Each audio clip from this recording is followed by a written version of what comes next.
ప్రధాని మోదీ తెలంగాణలో పడిపోయిన బీజేపీ గ్రాఫ్ను సోషల్ ఇంజనీరింగ్తో పెంచేందుకు ప్రయత్నిస్తున్నారు. బీసీ సీఎం నినాదం ఇచ్చారు. తరువాత మాదిగ రిజర్వేషన్ పోరాట సమితిని దత్తత తీసుకున్నారు. బలం లేకపోయినా కూడా పవన్తో పొత్తు పెట్టుకుని మేరే సాత్ పవన్ హై అనేశారు. అగ్రవర్ణాలకు నొప్పించకుండా ముందే కిషన్ రెడ్డికి కిరీటం పెట్టేశారు. నల్లు ఇంద్రసేనారెడ్డిని గవర్నర్ను చేశారు. ఇవన్నీ బీజేపీని విజయం దగ్గరికి చేర్చగలుగుతాయా? ఈ ఉత్తరాది సోషల్ ఇంజనీరింగ్ ఇక్కడ వర్కౌట్ అవుతుందా?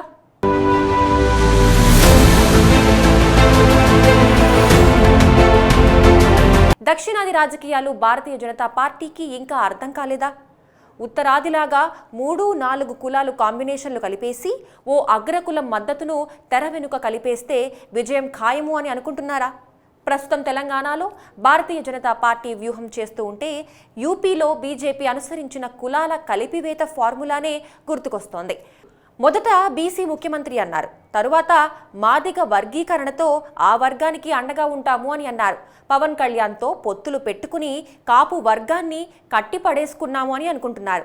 అదే సమయంలో కిషన్ రెడ్డికి స్టేట్ బీజేపీ చీఫ్ పోస్టు ఇవ్వడం, నల్లు ఇంద్రసేనారెడ్డికి త్రిపుర గవర్నర్ పదవి ఇచ్చి ఆ వర్గాన్ని ఆకట్టుకున్నాము అని అనుకుంటున్నారు. సామాజిక సమీకరణాల లెక్క ప్రకారం రాజకీయాన్ని బేరీజు వేస్తే వ్యూహాత్మకంగా ఈ పొలిటికల్ క్యాస్ట్ ఈక్వేషన్స్ పర్ఫెక్ట్గా ఉన్నాయి అని అనిపిస్తూ ఉంటుంది. ఇదే ప్లాన్ ఉత్తరాదిలో అయితే సూపర్ వర్కౌట్ అవుతుంది అని అనుకుంటారు. తెలంగాణలో బీజేపీ గెలుపు కోసం పూర్తిగా కులాల లెక్కల్నే చూసుకుంటోంది. ఇందుకోసం 3 సామాజిక వర్గాలపై పెద్ద ప్లాన్ వేసింది. దాన్ని నేరుగా ప్రధానమంత్రి నరేంద్ర మోదీ అమలు చేస్తున్నారు. బీసీ ముఖ్యమంత్రి నినాదం, ఎస్సీ వర్గీకరణ హామీ, పవన్ కళ్యాణ్ సాయంతో కాపు ఓట్లు, ఈ 3 కలిస్తే గెలిచేస్తామని బీజేపీ ఆశలు పెట్టుకుంది.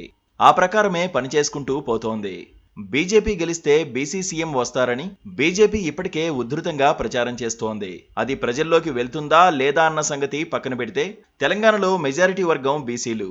వారికి సీఎం పదవి ఇస్తామని చెబుతున్నారు. బండి సంజయ్, ఈటల వంటి వారు ఈ పదవి కోసం ఇప్పటినుంచే పోటీ పడుతున్నారు. బీసీ ఆత్మగౌరవ సభను నిర్వహించిన మోదీ ముఖ్యమంత్రి అభ్యర్థిని మాత్రం ప్రకటించలేదు.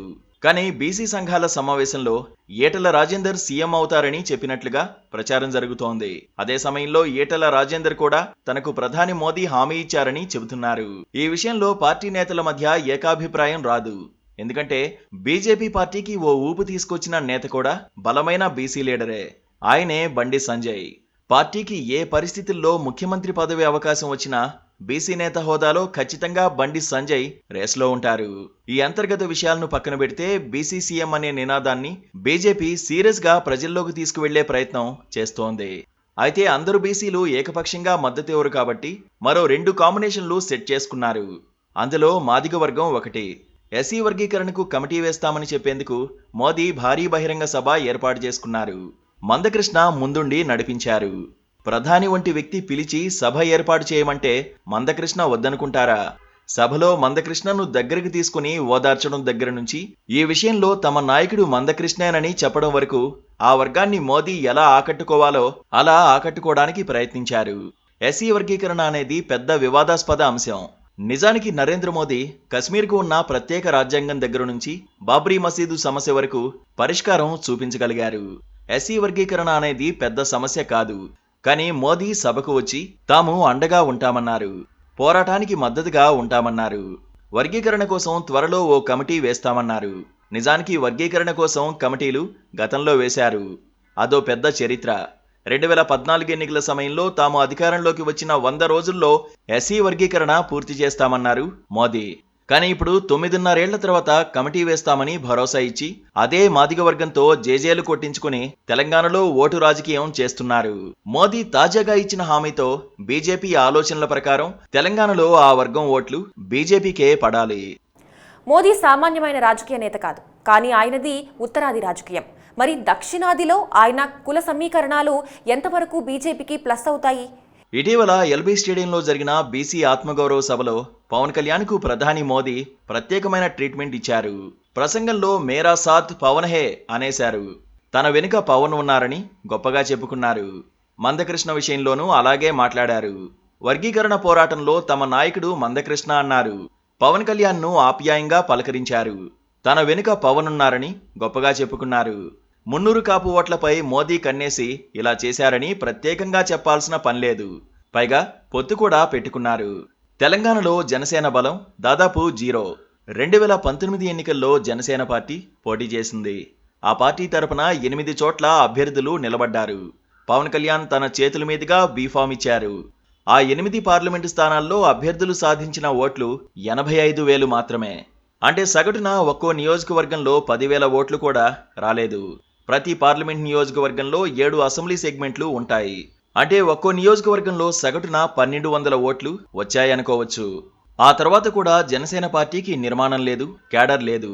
ఇంకా అసలు ఎలాంటి ప్రజాందోళన కార్యక్రమాలు నిర్వహించలేదు. మరి ఏ బలం ఉందని బీజేపీ పవన్ పై ఒత్తిడి తెచ్చి మరీ పొత్తులు పెట్టుకుంది? అక్కడే ఉంది అసలు సామాజిక సమీకరణ రాజకీయం.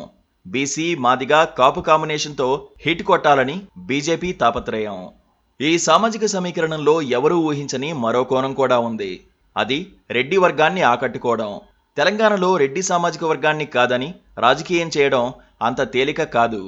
రాజకీయ పార్టీలు ప్రకటించిన జాబితాను చూస్తే ఇది అర్థమైపోతుంది.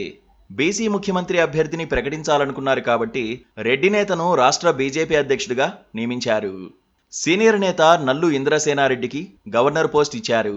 అంతర్గతంగా బీజేపీ ఇచ్చే ప్రాధాన్యం తగ్గలేదని సందేశం పంపారు. ఎలా చూసినా మోదీ పక్కా రాజకీయ సమీకరణాలు చూసుకుంటున్నారు. అయితే తెలంగాణలో అన్నీ వదిలేసి ప్రజలు కులాల వెంటపడి 3 కాంబినేషన్లు కలిపింది కదా అని బీజేపీకి ఓటేస్తారా అన్నదే ఇక్కడ సస్పెన్స్. డిసెంబర్ 3వ తేదీన మోదీ కుల రాజకీయాలు ఎంత మేర ఓట్లు తీసుకొచ్చాయి అన్నది క్లారిటీ వచ్చే అవకాశం ఉంటుంది. రాజకీయం అంటేనే సోషల్ ఇంజనీరింగ్. ఒకే కులంతో విజయం సాధించలేరు. 4-5 కులాల కాంబినేషన్ కలపాలి. కానీ ఇలాంటి ప్రయత్నాల్లో విజయాలే కాదు, టోటల్గా నష్టపోయిన సందర్భాలు కూడా చాలానే ఉన్నాయి. ఇప్పుడు బీజేపీ ఎలాంటి ఫలితం చూడబోతోంది అనేది డిసెంబర్ 3వ తేదీన క్లారిటీ వస్తుంది.